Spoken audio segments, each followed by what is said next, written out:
The MAGA Civil War has begun. Trump and MAGA are in an intellectual battle with America First over the core and meaning of the populist Trump revolution of 2016. This battle was inevitable and reveals the logical evolution from MAGA to America First.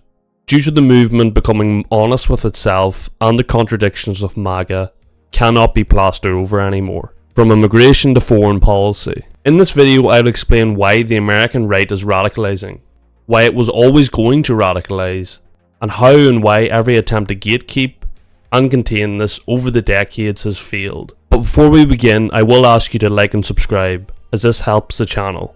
Let's begin. Since World War II, American conservatism has branded itself as sensible, respectable, free market, pro-family, pro-freedom, etc. Country club conservatism. But when you strip away the slogans, marketing, conservative media outlets like Commentary Magazine, The Weekly Standard, National Review, the base never aligned with this message. The Republican base is driven primarily by identity, not free markets or deregulation. This was the invention of the Republican establishment having a top-down policy narrative, controlling and deciding the parameters for acceptable discourse. Now there have been examples of this tension coming to the fore.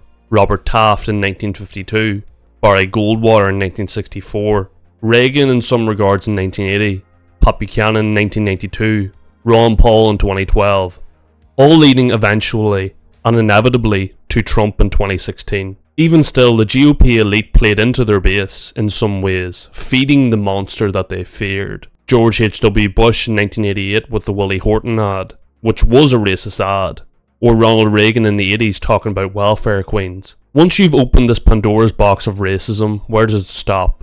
Where does the slippery slope stop? This mismatch between the Republican elite and its base created a pressure that was boiling, and that all someone had to do was knock it over.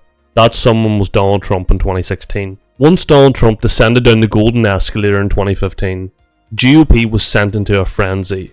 The party elite was split between Trump supporters and Never-Trumpers. The Never-Trumpers, led by Bill Kristol, left the Republican Party because they knew in their minds what the inevitable outcome was going to be, even if Trump wasn't what they feared.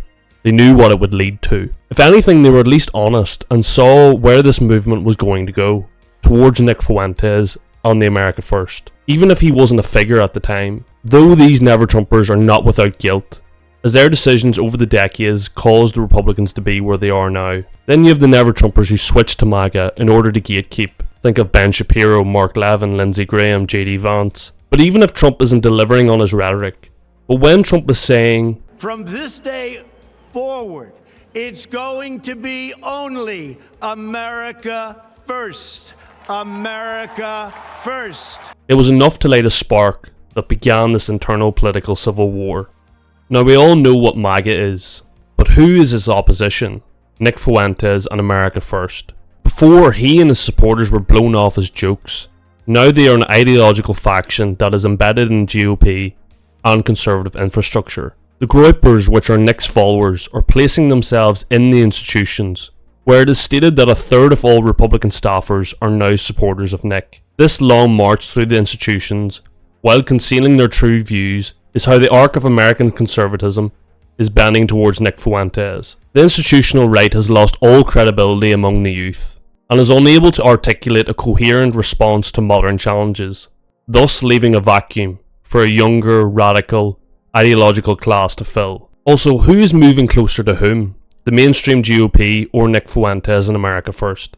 The GOP is obviously moving closer to the latter, given the trajectory over the last 30 years. Much of what is radical about the Groypers is now mainstream in the right, tacking more and more to the right, like setting up national conservatism, for example, only validates Fuentes' position. One of the major causes of the Civil War was the liberalization of information brought on by social media. This posed a dangerous problem to mainstream conservatives, who depended on information control to their audiences as their base of support. Since World War II, right-wing media elite figures like William F. Buckley filtered and controlled what conservatives saw, read, and ultimately believed. National Review, Talk Radio, Fox News. Their purpose was to tell conservatives what conservatism was. With the arrival of the internet, this barrier was broken.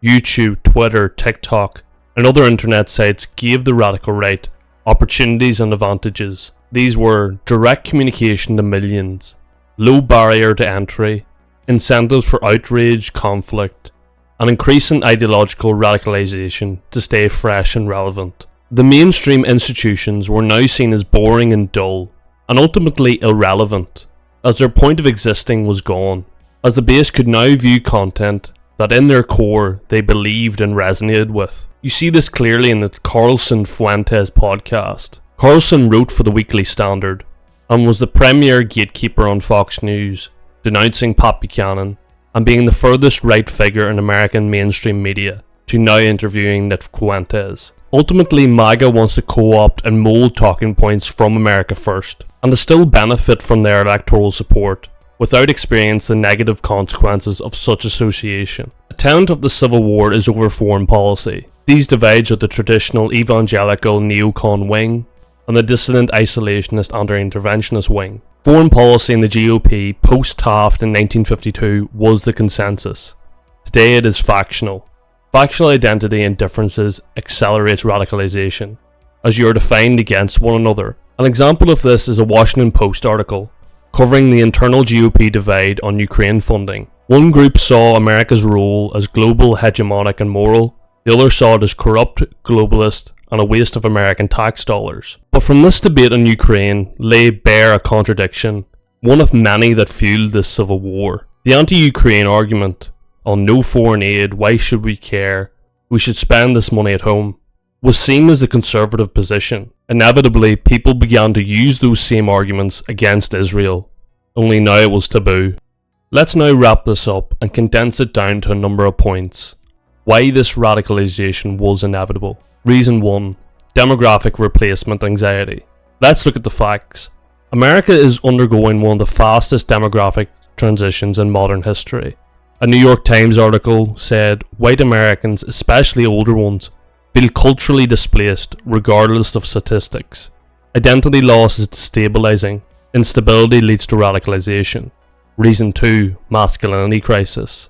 The Groypers, online right, the manosphere, overlap for a reason. These are overwhelmingly male movements, built around a sense of decline and disassociation from society that doesn't accommodate them. Societies that experience a crisis of the male status experience radical politics, looking for answers. Reason 3. Increased polarization. Red states and counties are becoming redder, blue states and counties are becoming bluer. Mixed or toss-up counties are being drawn out or gerrymandered out. Segregated cultures produces radicalization. Reason 4. America's deep institutional distrust. Once you stop believing in elections, media, universities, corporations, you stop believing in liberal democracy. The American right has crossed that Rubicon. Arguably the left has as well. And reason 5. Outrage is profitable, moderation isn't. To conclude, Alia iacta est. The die has been cast. The radicalization of the American right is merely the logical destination due to every contradiction in the conservative movement. No new think tanks or media personalities will stop it. Ultimately, what is the point of filtered MAGA when you can get the unfiltered America First? MAGA in 2016 was popular because it was fresh, new, edgy, provocative. Now it is an old horse that has ran its last race and might not even make it to the finish. MAGA opened the door for America First and Nick Fuentes to walk through. If you enjoyed this video, consider liking and subscribing, as this helps the channel. Look in the description for my other socials and sources. I've been History with Matt. Thank you very much for watching.